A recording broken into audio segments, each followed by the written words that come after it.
सपने हैं लहरे, मंजिले हैं दूर, युवा तुम कुड़िया, हाथ तेरा मिल।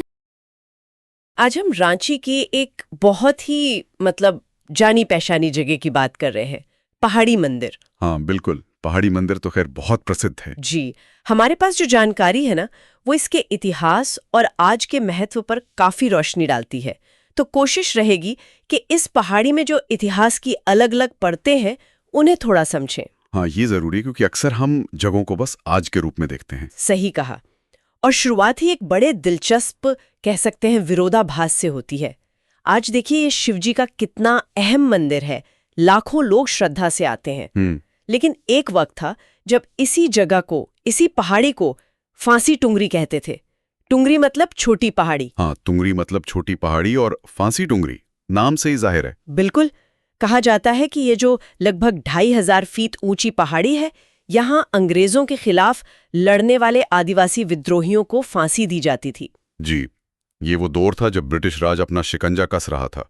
तो ये सोचना ही अजीब है कि एक ही जगह जो कभी दमन का प्रतीक थी, आज आस्था का इतना बड़ा केंद्र कैसे बन गई।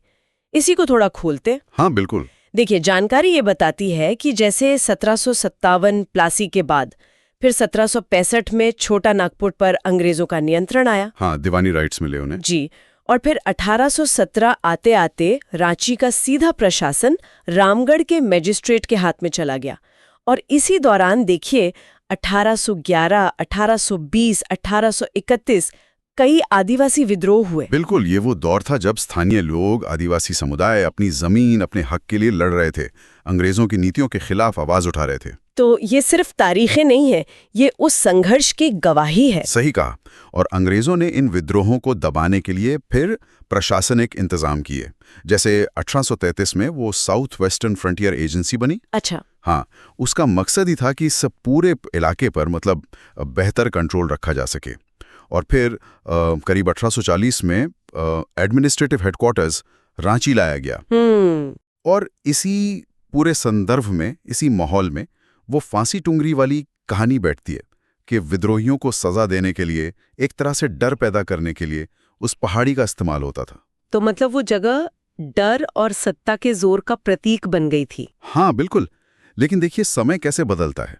वही जगह जो डर से जुड़ी थी, धीरे धीरे आस्था के केंद्र में बदल गई। आज का पहाड़ी मंदिर उसी का नतीजा है।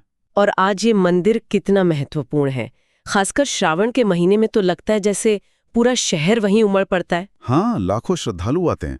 वो पूरा इलाका, पहाड़ी के नीचे का बाजार एकदम जैसे जीवंत होता है। आर्थिक गतिविधियां, धार्मिक माहौल। वो सैकड़ों सीढ़ियां चढ़कर ऊपर जाना, और फिर वहां से पूरे रांची शहर का नजारा, और वो झील भी दिखती है ना, रांची लेक। हाँ, रांची लेक, जो कहते हैं कर्नल ओंसले ने खुदवाई थी करीब 200 साल पहले। वो नज़ारा भी अपने आप में खास है। यहीं से जुड़ी एक और बात है जो ज्यादा पुरानी नहीं है, 2016 की। अच्छा, क्या? इसी पहाड़ी की चोटी पर देश का सबसे ऊंचा तिरंगा फहराया गया था, 493 फीट ऊंचा। ओ हाँ हाँ, मुझे याद है। वो काफी बड़ी खबर बनी थी। बिल्कुल, एक राष्ट्रीय प्रतीक को इतने अहम स्थान पर स्थापित करने की कोशिश थी। जी, लेकिन शायद वो टिक नहीं पाया वहां, है ना? मैंने सुना था कि तेज हवाओं की वजह से। हाँ बिल्कुल, जानकारी यही कहती है कि पहाड़ी की ऊंचाई और तेज हवा के कारण वो झंडा वहां सुरक्षित नहीं रह पाया, तो उसे बाद में पास के मोराबादी मैदान में शिफ्ट करना पड़ा। लेकिन ये घटना भी सिर्फ एक फैक्ट नहीं है, ये भी कुछ बताती है। क्या बताती है? ये बताती है कि ये पहाड़ी सिर्फ भौगोलिक रूप से ही ऊंची या प्रमुख नहीं है, बल्कि सिंबॉलिकली, प्रतीकात्मक रूप से भी कितनी अहम और कह सकते हैं चुनौतीपूर्ण जगह है। अच्छा। हाँ, देखिए ना, इसी एक पहाड़ी पर विद्रोह की विरासत है, फांसी की कहानियां हैं, फिर आस्था का इतना बड़ा केंद्र है, और फिर राष्ट्रीय गौरव का प्रतीक तिरंगा लगाने की आधुनिक कोशिश भी है। सब कुछ एक ही जगह पर, परत दर परत। तो कुल मिलाकर एक ही जमीन का टुकड़ा, पहले फांसी टुंगरी के नाम से जाना गया, दमन का प्रतीक, फिर आस्था का केंद्र बना पहाड़ी मंदिर, और फिर राष्ट्रीय गौरव से जोड़ने की कोशिश भी हुई। ये सब परतें एक साथ मौजूद हैं। तो इसका असल मतलब क्या समझे हम? इसका गहरा मतलब यही है मेरे ख्याल से कि स्थान कभी सिर्फ जमीन का टुकड़ा नहीं होते हैं, वो अपने आप में इतिहास समेटे होते हैं। उनमें संघर्ष की, शासन की, आस्था की, पहचान की न जाने कितनी कहानियां एक साथ लिपटी होती हैं। रांची की ये पहाड़ी इसी बात का एक जीता जागता उदाहरण है। ये हमें दिखाती है कि कैसे वक्त के साथ चीज़ों के मायने बदल जाते हैं, यादें बदल जाती हैं, उनका अर्थ बदल जाता है।